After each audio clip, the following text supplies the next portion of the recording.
మన బిడ్డలు బాగుపడడానికి మనం చాలా ఆలోచిస్తూ ఉంటాం.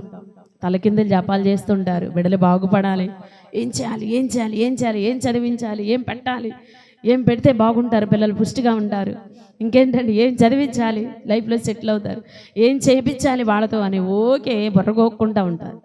తలకిందులు జపాలు చేస్తుంటారు. ఆ రోగం పోవాలి, ఏ రోగమైనా పట్టింది ఏ దేవైనా పోవాలి అంటే మనం ఇక్కడ కనాను స్త్రీ ఏం చేస్తే తన బిడ్డను బతికించుకుంది, అవునా కదా?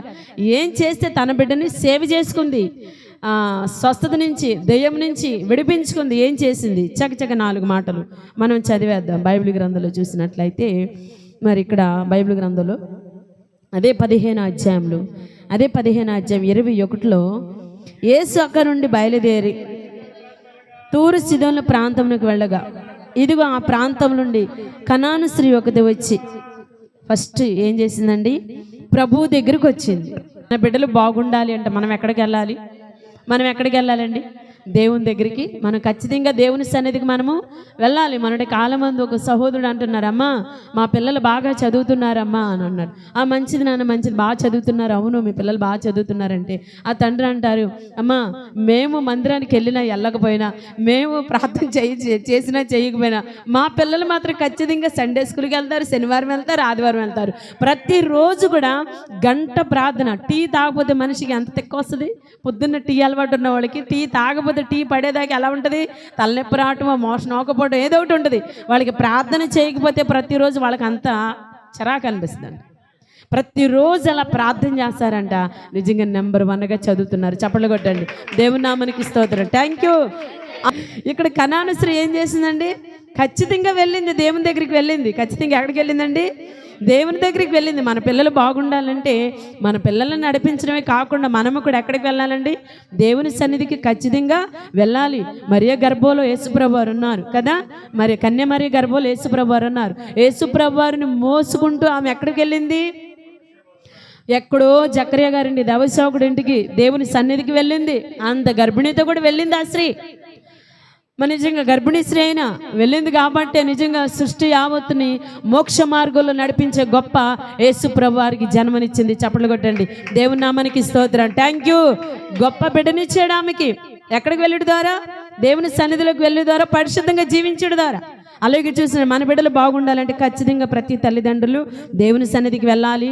మన పిల్లలు కూడా దేవుని సన్నిధికి నడిపించాలి. అలాగే చూసినట్లయితే ఏం చేసిన? ప్రభువా, దావీదు కుమారుడా, నన్ను కరుణింపుము, నా కుమార్తె దయ్యం పట్టి బహు బాధపడుచున్నదని కేకలు వేసిను. అంటే ప్రార్థన చేసింది.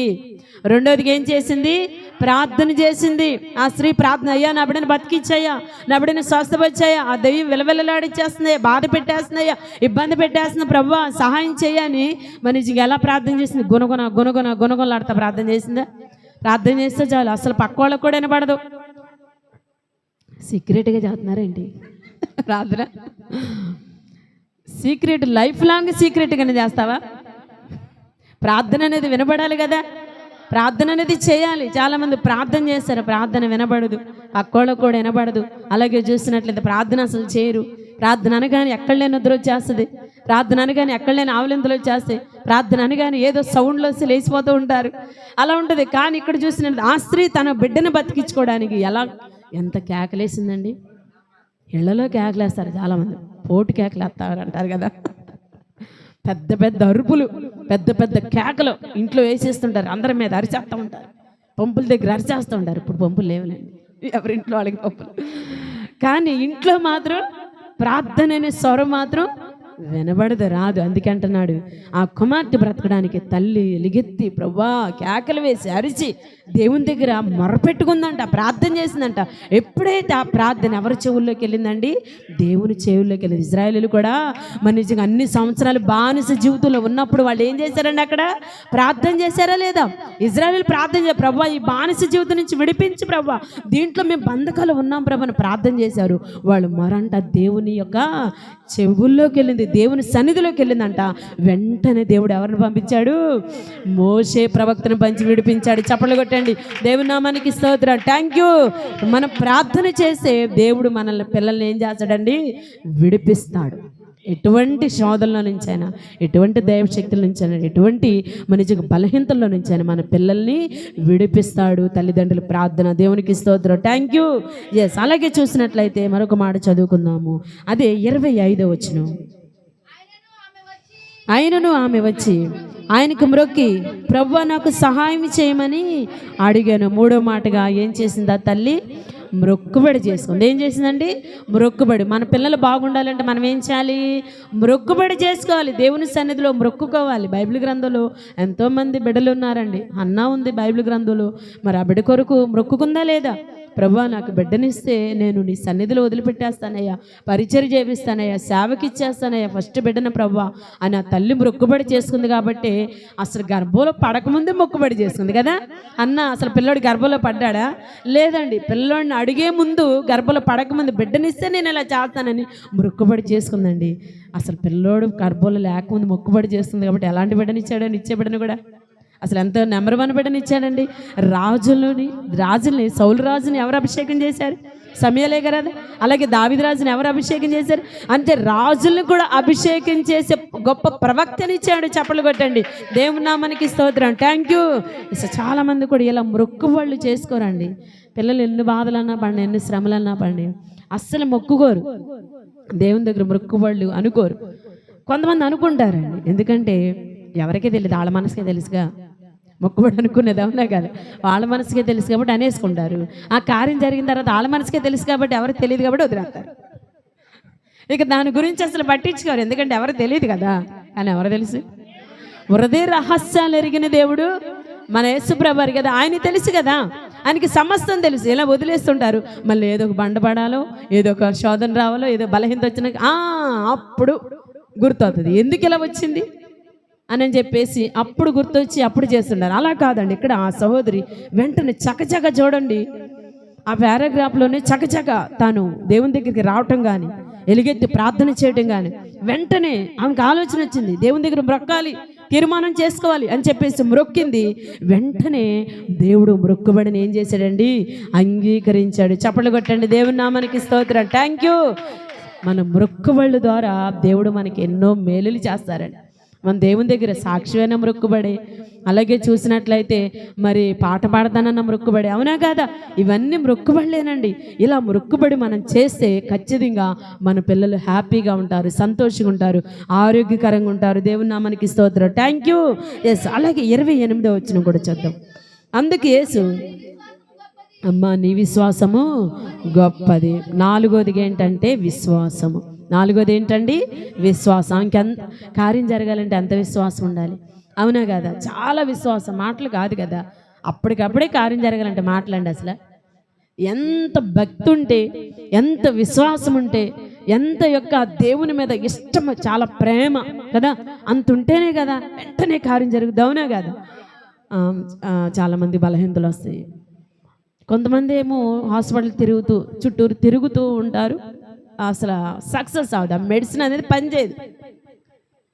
కొంతమంది వెళ్తారు, చిట్టుకుని తెల్లారపాటికి మళ్ళీ వెళ్ళరు హాస్పిటల్కి. కారణం ఏంటంటారు?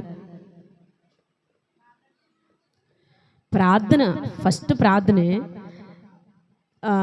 ఆత్మీయంగా కాసేపు పక్కన పెడదాం, శారీరకంగా చూద్దాం దాన్ని.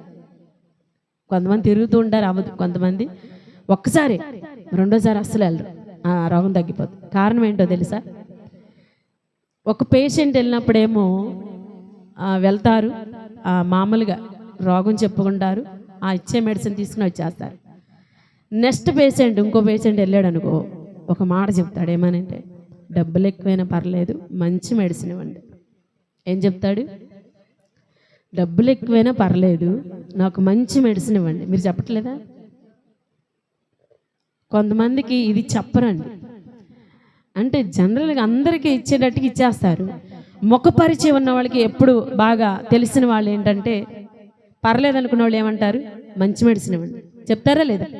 మంచి మెడిసిన్ ఇవ్వండి అని చెప్పినప్పుడు వాళ్ళకి డాక్టర్లు తెలుసండి. ఎందుకంటే ఐకి మోషన్స్, అప్పుడు బ్లడ్ మోషన్స్ అయినాయి కదా, అప్పుడు నాకు బాగా అవగాహన అయింది ఆ విషయం మాత్రం. ఎందుకంటే 2-3 రోజులు బ్లడ్ మోషన్స్ అవుతుంటే వాళ్ళు చెక్ చేస్తూనే ఉంటున్నారు, చూస్తూనే ఉంటున్నారు, టెస్టులు చేస్తూనే ఉంటున్నారు, అస్సలు తగ్గట్లేదు. ఇక లాస్ట్కి 3వ రోజు అనుకుంటా ఇక శాంతంగా డేలా పడిపోయారు అయ్యగారు. అప్పుడు నేను డాక్టర్ దగ్గరికి వెళ్ళి అడిగాను, ఏంటంటే అసలు తగ్గించట్లేదు ఏంటి మీరు, అసలు మోషనే తగ్గించట్లేదు, ఇప్పుడు వరకు మోషన్స్ అవటమే ఆపలేకపోతున్నారు మీరు ఏంటి అని అడిగి గట్టిగా. మోషన్స్ ఎంత ట్యాబ్లెట్ వేసుకుంటే అది ఆగిపోద్ది, అలాంటి దాన్ని మీరు ఆపలేకపోతున్నారు ఏంటి అని ఇప్పుడు వాళ్ళకి రోషం, అమ్మో ఎంత మాట అన్న మమ్మల్ని అని అనుకుని ఉంటారు. అప్పుడు చెప్తున్నారు వాళ్ళు ఏంటో తెలుసా, అమ్మ మోషన్స్ అవ్వకోకుండా ఆపాలంటే చిటుకలో మేము చేయగలం. ఎలా చేయగలరు? వాళ్ళ చేతుల్లో అన్నీ తెలుసనే కదా, వాళ్ళకి అన్ని అవగాహతమే కదా, వాళ్ళకి అన్నీ తెలుసు. వైద్యం అంతా జీవన్ కుమార్ గారు మీరు చెప్పరేంటండి, మీరు చేశారు కదా దాంట్లో హాస్పిటల్, అవునా కదా, అన్నీ తెలుసు వాళ్ళకి. ఇక అప్పుడు ఎప్పుడైతే టెస్టులు చేస్తున్నామంటే ఏముందో టెస్టులు చేద్దాం, మోషన్ దానికి కూడా టెస్టులు అంట, కాదు తగ్గిపోవాలి, మోషన్స్ కూడా ఆపలేకపోతున్నారని గట్టిగా ఏమేదో గట్టిగా మాట్లాడేటట్టుంది అనుకున్నారేమో. అసలు అండి ఒక ఇంజెక్షన్ చేశారండి, నిజంగా వెంటనే అసలు అప్పటికప్పుడు బ్లడ్ మోషన్ అయ్యేది చక్కన ఆగిపోయిందండి. చప్పట్లు కొట్టండి, దేవుని నామానికి స్తోత్రం. Thank you. కొంతమంది ఇలా చెప్తుంటారు, డాక్టర్లకు అన్నీ తెలుసండి, సమస్తం తెలుసు, ఏ మెడిసిన్ వాళ్ళు ఏ మందేయాలి, ఎలా చిటికను తగ్గించాలో, రోగాన్ని ఎలా పెంచాలో కూడా వాళ్ళకి తెలుసు, ఎలా తగ్గించాలో ఎలా పెంచాలో కూడా వాళ్ళకి తెలుసు. మరి నిజంగా కొంతమంది ఎలా ఏమీ మాట్లాడకుండా ఇచ్చింది తీసుకుని వేసుకుంటారు, 4 రోజులు వెళ్తూ ఉంటారు. కొంతమంది ఏమో ఒక్కరోజు వెళ్ళి మంచి మెడిసిన్ ఉండి అంటారు, చిటిక్కి తగ్గించుకుంటారు. ఏమో కూడా వచ్చింది, ఎలా వచ్చిందంటే మంచి విశ్వాసంతో వచ్చింది. ఎలా వచ్చిందండి? రావటమే. అసలు నిజంగా ప్రార్థన అంటే తెలీదు, మందిరం అంటే తెలీదు, దేవుడు అంటే తెలీదు, విశ్వాసం అంటే తెలీదు, భక్తి అంటే తెలీదు. అలాంటి ఆమె ప్రభు గురించి విని వెంటనే రావటం మొట్టమొదటిగా రావటమే మంచి బలమైన విశ్వాసంతో వచ్చింది. ఆ విశ్వాసం చూస్తే దేవుడు ఏమన్నాడు, అమ్మ నీ విశ్వాసము గొప్పదని చెప్పి స్వస్థపరిచాడు. చప్పట్లు కొట్టండి, దేవుని నామానికి స్తోత్రం. Thank you. మన బిడ్డలు బాగుండాలంటే ప్రతి తల్లిదండ్రులు కూడా ఏముండాలండి, గొప్ప విశ్వాసం ఉండాలి, మంచి విశ్వాసం ఉన్న దేవుడు నాకు ఈ మేలు చేస్తాడు, ఈ కార్యం చేస్తాడు, ఈ అద్భుతం చేస్తాడు, ఈ స్వస్థత చేస్తాడు, మరి నిజంగా నా బిడ్డలు ఈ రీతిగా నిలబెడతాడని మంచి విశ్వాసంతో ఉండాలి. అప్పుడు మన బిడ్డలకి దేవుడు మేలు చేస్తారు. 5వదిగా చూసినట్లయితే 23 ఒక్క మాట చదివేసి ముగిచ్చేస్తా. అందుకైనా ఆమెతో ఒక్క మాట కూడా చెప్పల. అసలు ఏమైనా మాట్లాడా? ఎన్నండి దేవుని దగ్గరికి వచ్చింది, 1, 2వది ప్రార్థన బాగా చేసింది, 3వది మొక్కుబడి చేసింది, 4వది చాలా విశ్వాసంతో వచ్చింది ఆమె. అస్సలు ఇంత కూడా అవిశ్వాసం లేదు. అంత ఈ 4 పనులు కరెక్ట్గా వచ్చి అంత బద్దులాడుతున్న ఒక్క మాట సమాధానం వచ్చింది. అసలు దేవుని దగ్గర నుంచి సమాధానం రాల. సమాధానం చెప్పకోక పక్కన ఉన్న శిష్యులు ఏమంటున్నారు, నేను పంపేసే ఏం వద్దు అంటున్నారు, అవునా కదా. శిష్యులు ఏమెందుకు మన వెనకాల వస్తుంది అని చెప్పేసి అంటున్నా సరే, ఆ యొక్క తల్లి యొక్క నిజంగా విధేయత, ఆ తల్లి యొక్క ఓర్పు, ఆ తల్లి యొక్క సహనం చూసారా, ఎంత రీతిగా ఆ తల్లి యొక్క తగ్గింపు అంత రీతిగా ఓర్చుకుంది, విధేయతగా ఉంది, సహించుకుంది ఆ మాటలన్నీ. అలాగే చూసినట్లయితే చాలా కార్యం జరిగే వరకు నిరీక్షించింది, ఎదురు చూసింది. ఆ మాట కోసం ఏం చేసిందంటే దేవుని మాట కోసం ఎదురు చూసింది. ఎప్పుడైతే అన్ని విషయాలు జాగ్రత్తగా ఉందో దేవుడు అన్నాడు, అందుకు యేసు అమ్మ నీ విశ్వాసము గొప్పది, నీవు కోరినట్టే నీకు అవునుగా కానీ ఆమెతో చెప్పాను. ఆ గడిలోనే ఆమె కుమార్తె స్వస్థత కలిగింది. చప్పట్లు కొట్టండి, దేవుని నామానికి స్తోత్రం. Thank you. సో చాలామంది వెంటనే కార్యం జరిగిపోవాలంటుంటారు. ఒక్కో సమయంలో లేట్ అవుతుంది, ఒక్కో సమయంలో ఆలస్యం అవుతుంది, ఒక్కో సమయంలో దేవుని మాట రాదు, ఒక సమయంలో దేవుని జవాబు రాదు. మనం అనుకుంటాం ఇది అవ్వలేదుగా, ఇది అనుకున్నాను, ఇది అవ్వలేదుగా, అది అనుకున్నది అవ్వలేదుగా, ఏంటి ఆలస్యం అని అనుకుంటాం. కానీ ఆలస్యంలో కూడా అమృతం లాంటి కార్యం దేవుడు చేస్తాడండి. మన నిజంగా దేవాది దేవుడు మన పట్ల ఎంత ప్రణాళిక కలిగి ఎంత గొప్ప ఆలోచన కలిగి ఉన్నారు.